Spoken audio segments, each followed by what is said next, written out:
Hey there, truth seekers. Welcome to our channel where we dive deep into the stories behind the headlines.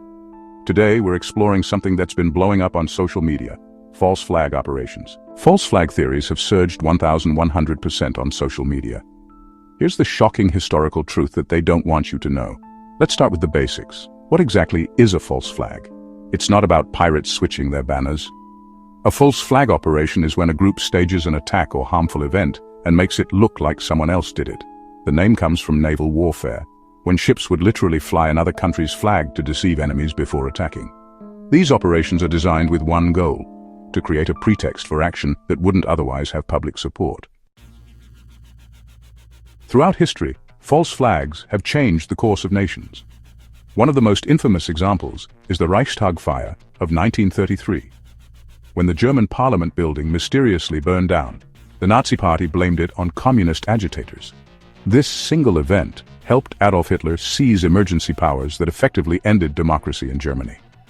While historians still debate who truly set the fire, what's undeniable is how perfectly this crisis served Nazi interests, allowing them to suspend civil liberties and eliminate political opposition.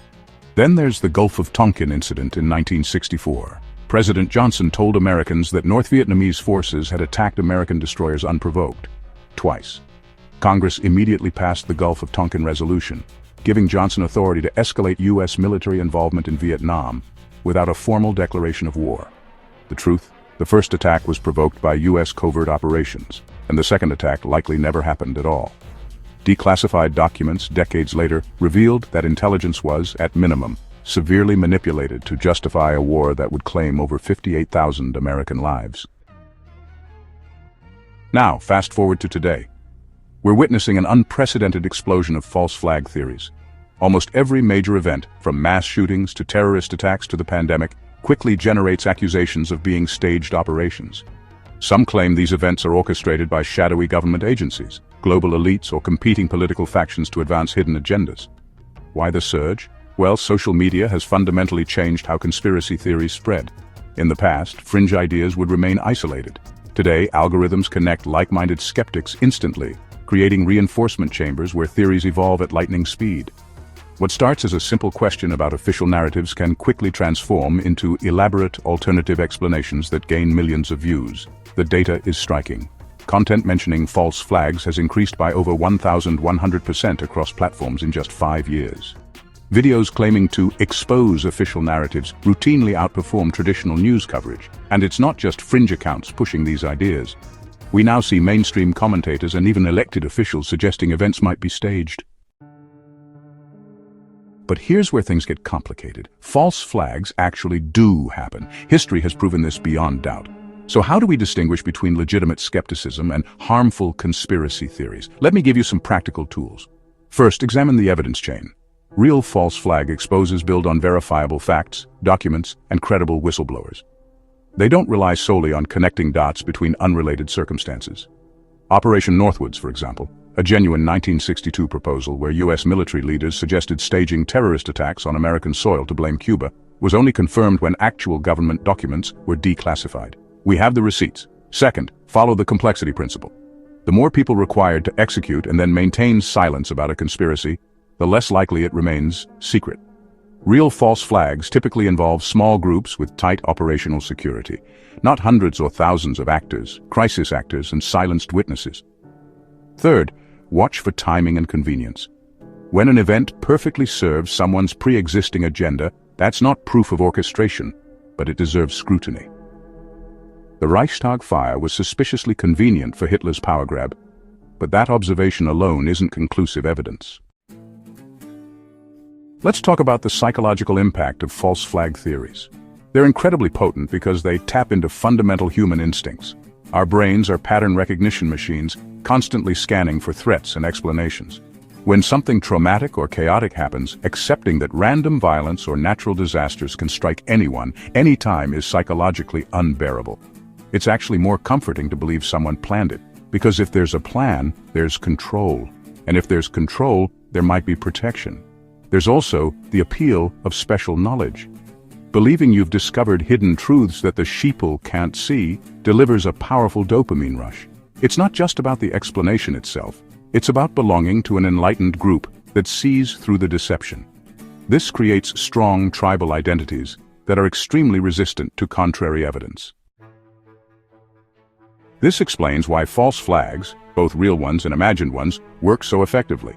They exploit our deepest fears and our need for certainty. Real false flags manipulate public opinion by triggering emotional responses that override critical thinking. Meanwhile, false flag accusations undermine legitimate investigations and institutional trust. So how do we navigate this landscape as responsible citizens? Here are some critical thinking tools you can use whenever you encounter claims about false flag operations. First, practice proportional skepticism. Apply the same standards of evidence to claims that support your existing beliefs as you do to those that challenge them. Ask yourself, would I accept this quality of evidence if it pointed to a conclusion I didn't already agree with? Second, seek primary sources. Don't rely on commentators' interpretations of documents or statements. Find and read the originals yourself whenever possible. Context matters enormously. Third, be wary of explanations that attribute perfect competence to orchestrators but then claim they left obvious clues for internet sleuths to discover. Real conspiracies usually come to light through internal whistleblowers, investigative journalism, or declassification, not YouTube videos spotting anomalies in footage. Fourth, follow the experts who change their minds. The most trustworthy voices aren't those who claim to have had all the answers from the beginning, but those who adjust their understanding as new evidence emerges. And finally, perhaps most importantly, remember that skepticism is healthy, but cynicism is toxic. Questioning official narratives is part of democratic citizenship. But assuming everything is a lie leads to a place where truth itself becomes impossible, and that serves nobody except those who profit from confusion and division. The reality is that some conspiracy theories turn out to be true conspiracies. MK Ultra, Tuskegee experiments, Iran-Contra.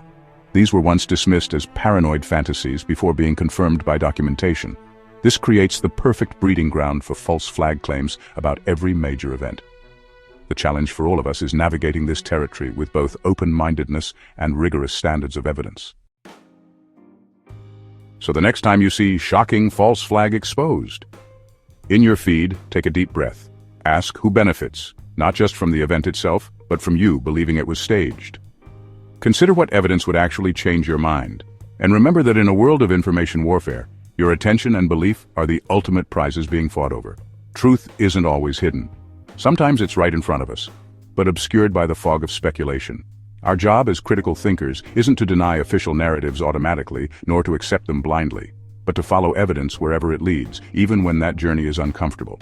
If you found this deep dive illuminating, hit that subscribe button and notification bell to stay updated on more explorations of the stories behind the headlines. Drop a comment with other historical events you'd like me to investigate, and remember, question everything, but don't fall for anything. Until next time, stay curious and stay critical.